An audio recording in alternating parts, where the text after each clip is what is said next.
New clutch now fitted to the flywheel. Original equipment, Valio clutch, genuine, because it come from a reputable supplier. It's fitted to the flywheel, the driven plate is centered up and all the screws torqued down, so the next stage will be to fit the gearbox. I'm not going to film that because it's not an easy task and I might be swearing at it a bit. My attempt to refit the gearbox was not successful, so I've removed the clutch assembly from the flywheel, and I bought this new alignment tool from Silverline. It was about £8.60 delivered from eBay, which works in a different method. It clamps the driven plate to the pressure dome, and then you assemble the whole thing in one piece to the flywheel, hopefully with the driven plate centered. So there's a few of them on eBay, varying in price from about £11–12 down to about £7.50, depending on who makes it and where it's coming from, but I assume that they're much the same. They all look very similar. So let's see how I get on with this arrangement, where you can see the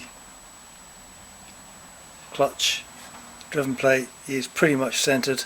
I spent quite a lot of time trying to make sure it was cock on, but anyway, we'll find out whether it's worked or not if I manage to make the gearbox. Well, there you go, the gearbox is in. It's on the engine and bolted into place. As you can see from there, the front gearbox to body mount is also fitted so as to make it a bit more secure and level it up. That was reasonably straightforward. I mean, you need one of these and some bits of wood to pack it up in places. I have some bits of old plywood there, but yeah, it just goes to show, if you got the centre plate correctly, you get the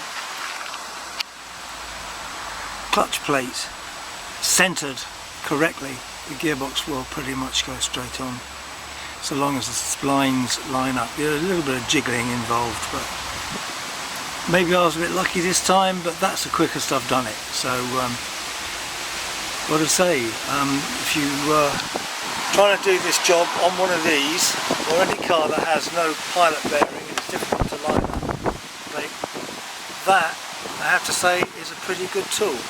Probably wouldn't do for a professional environment because it's just not, you know, it's a bit plasticky, but for, you know, amateurs like me who want to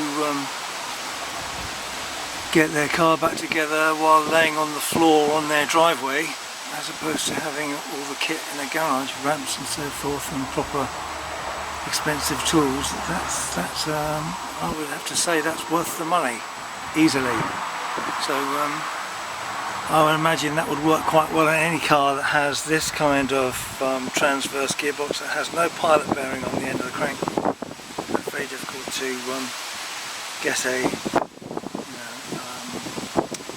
shaft that would line up or a tool that will be adequately held to line up the centre plate, the driven plate. Anyway, all that remains now is to get everything else bolted back up, because that's broken the back of the job. But there's a few remedial tasks that have to be carried out before this can be completed, so I'll do what I can today, and in this rather sunny but very windy day, you can probably hear the wind, but yeah, I'm so pleased with that.